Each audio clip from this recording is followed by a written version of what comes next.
through and holding the brush this way, I can lift the lines that indicate the waves. And I don't know if I know the number of people I wound up lifting with one of these brushes. And it's worth noting that if you want to lift something without scrubbing it, one of these brushes is great. You don't do it this way, you do it that way, along the chisel side of the brush, and it lifts things up just great. Yeah, I have a quarter-inch flat. That's all I use it for. Oh yeah. I love it. I mean, they work great for that, and a lot of people don't understand. They'll take a little scrub brush and like this. No, all you got to do is take one of these. You just need to make sure that you hold it this way. So what I'm going to be doing is I'm going to be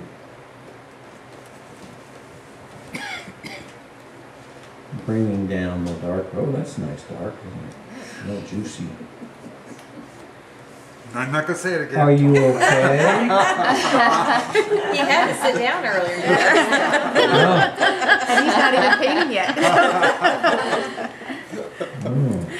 Gary doesn't faint, I know him, so. I'm not up to date. I'm not up to date on my CPR, so I hope you're okay. We're surrounded with women. What does that mean? What does that No fear. mean? Other than that you're lucky, what does that mean? Good comeback. I see you gals have not sat down at Dean's Coffee early in the Other morning. than lovely. Yeah.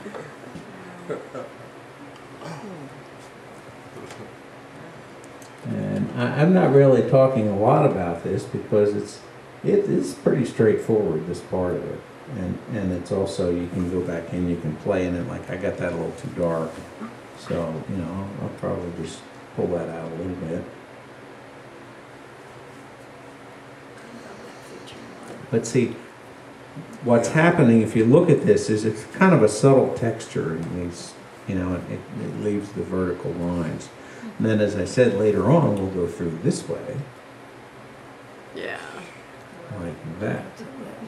Now, of course, when you do that, you can't wiggle it like I did at the end where I sort of messed that A up. gust of wind.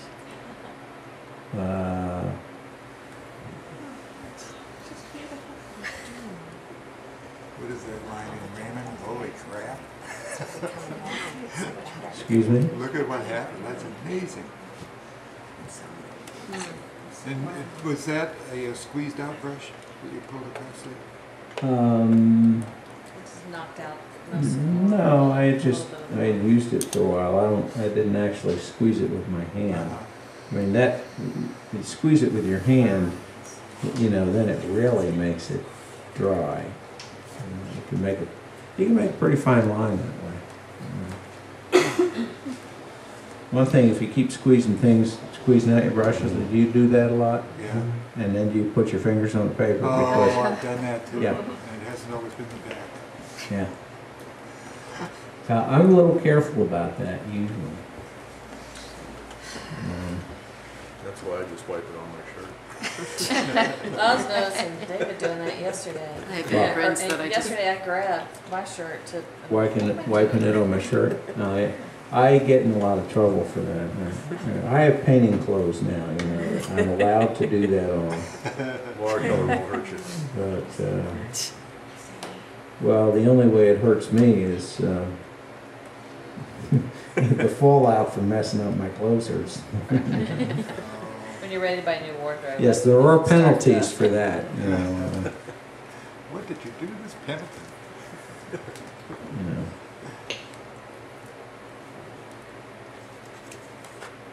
There are things that I've gotten smart enough to know not to do, and particularly with the lighter colored shirts. This one I can get away with anything. It's, you know, it's an Eddie Bauer and it's black, so I can get as much paint on as I want. It's not going to show anything.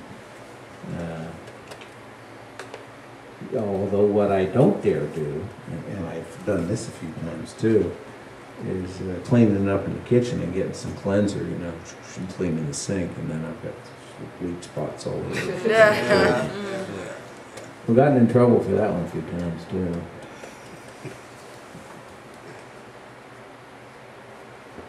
Now, something interesting is happening here, and I had talked about it before. I said that I will go back later and adjust the horizon. You notice that my horizon is kind of staccato here.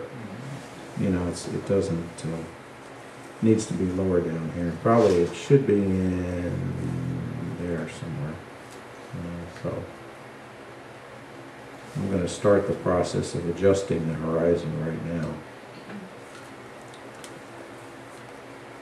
We've sort of scumbled all these lines around. One interesting thing is that when you look at the photograph, you'll see that, you know, there's the bathtub ring, and there's also on these rocks, especially near the lake, there's a lot of horizontal lines.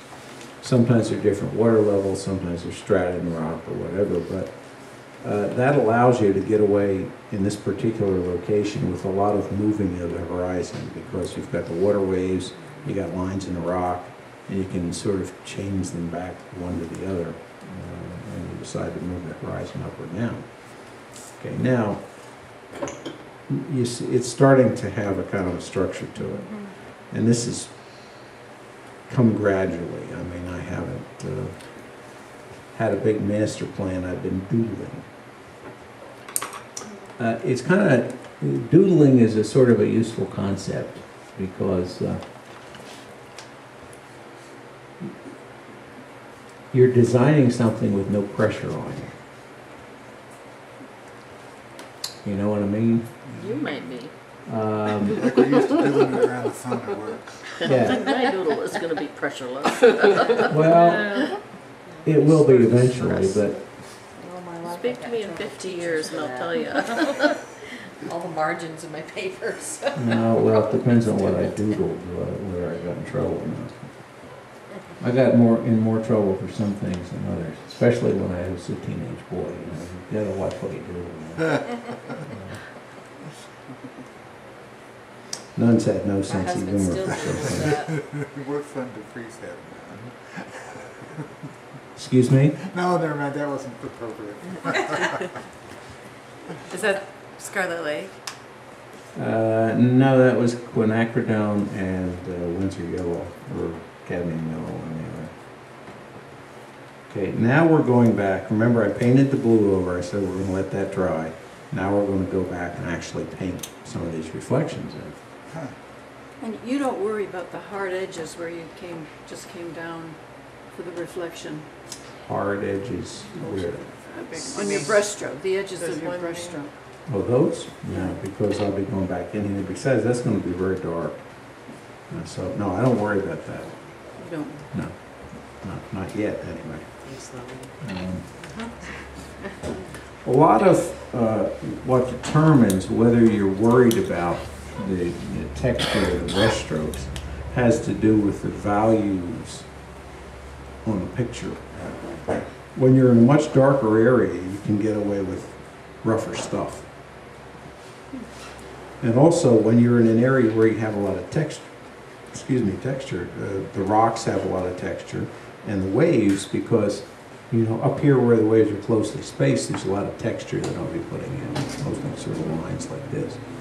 And in those areas, you can get away with a lot of stuff, so I don't worry too much.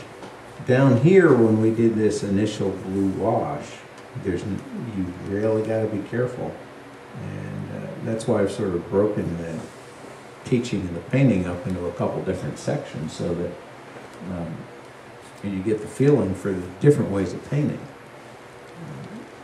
You know, one of the nice things about watercolor is that because you have so many different techniques and they're sort of bizarre ways of doing things, they all have different textures and different feel to them, and so you can imitate a lot of things that are happening without having to draw them out precisely.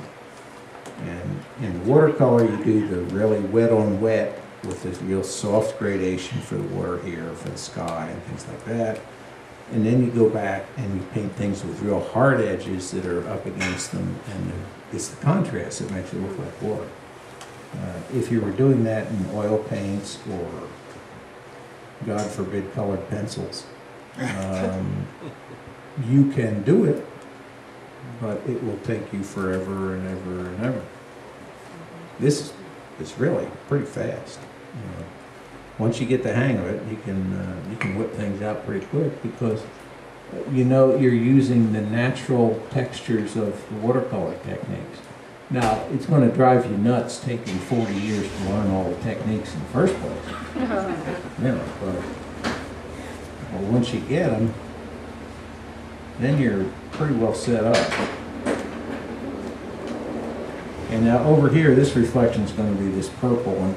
You notice I just kind of ran one into the other. I can, if I want to, I can go back and define where it changes from purple to orange to whatever. I don't have to do it right away.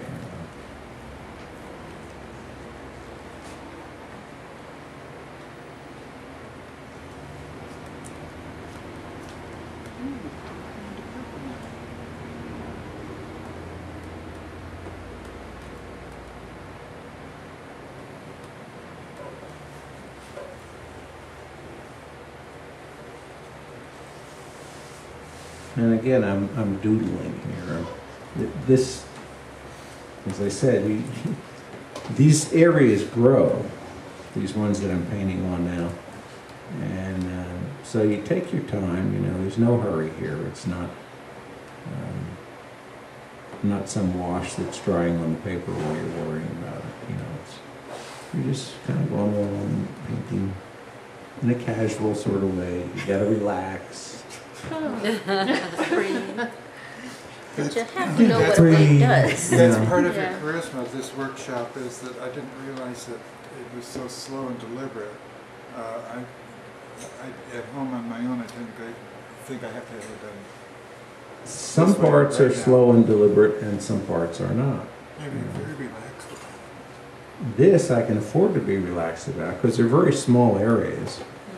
Nothing's happening. They've got sharp edges. I'm not trying to do wet on wet and slosh everything around. That's not relaxed.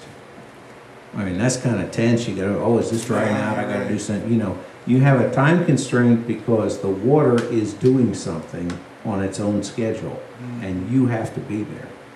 Right now, there's no schedule. You know, it's like drawing with pencils or drawing with anything else. It's just kind of, when I feel like putting something on the paper, that's when it goes on. And it's not going to move too much because it's not wet, it's a confined location. When you're doing those big washes and they're all wet and stuff's moving, that's when you got the pressure.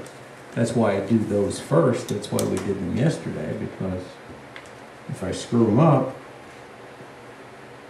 I can throw it away and do it again. And you are a lot more likely to mess them up. This you mess up mostly by overworking. You stay in one area and just keep doing it. You notice I'm sort of moving around the paper. I'm not staying over here playing with this. I don't like that shape particularly, but I'm not going to go back and keep messing with it while it's damp.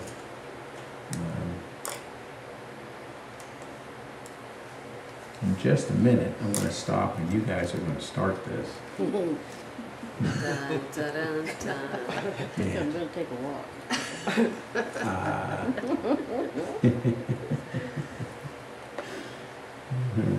Okay. It's gonna work so I'm going to use a little bigger brush here.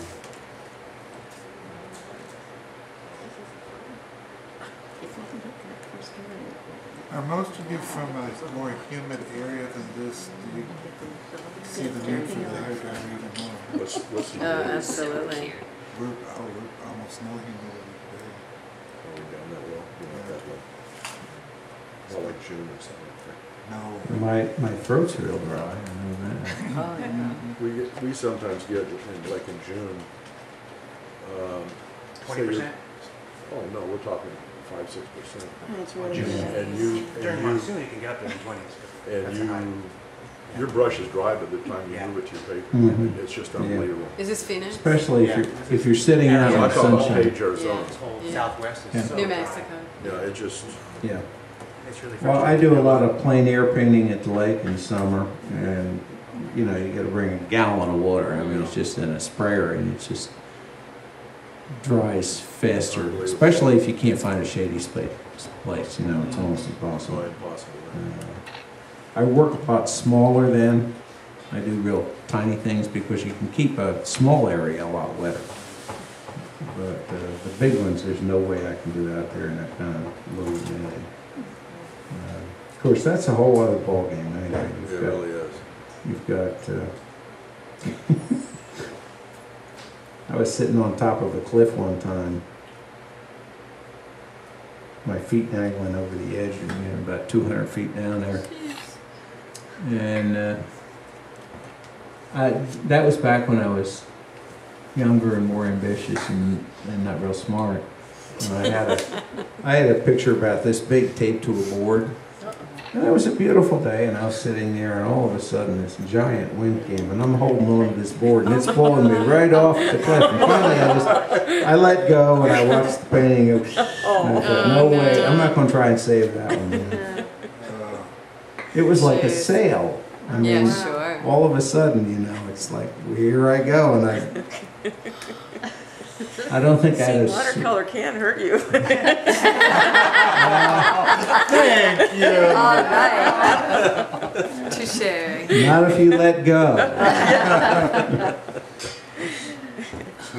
And then there was another one, and this happens to everybody if they paint outside long enough. I sat down, and I was right next to a yellow jacket's nest. I didn't notice it when I sat down. They like your paints? They like the paints, and they start swarming all over you, and all you can do is sort of retreat carefully. There's a lot of them out at the lake sometimes. I remember some years when they were just swarming. It seemed like half the beaches we went up to, they'd be swarming over the boat before we got. Now you're focusing your reflections in the light areas you lifted. Is that what you're? I'm painting the light areas that I lifted and turned yellow, yeah. Yeah, I mean, that's kind of your limiting ground for your reflections. Yes. Yeah. But as I said, what's going to happen is as I go over these a few times, every time it grows a little bit, because you want to keep a sharp edge. And so you start out a little bit smaller than you want them to be, knowing that they're going to get larger. And that's something that happens not just in painting water like this. I mean, if I'm painting glass bottles with reflections and this and that and the other thing, there are two ways of painting. You can sit down with a photograph and you can lay something out in great detail, or you can just kind of wing it. And I tend towards the winging it side on a lot of things, not portraits and stuff, but when you do that, you have to allow yourself a little slop and know that in certain areas of the painting where you want to keep crisp edges, that your dark areas are going to grow a little bit. They can't shrink much. I mean, in watercolor, some people will say, well, you can never go from change anything you put down. That's not really true, but it is generally true that if you want a really sharp edge, you've got to have a fresh edge. You can't make a dark area smaller and then put a sharp edge back on it. You can make it bigger and put a sharp edge on it.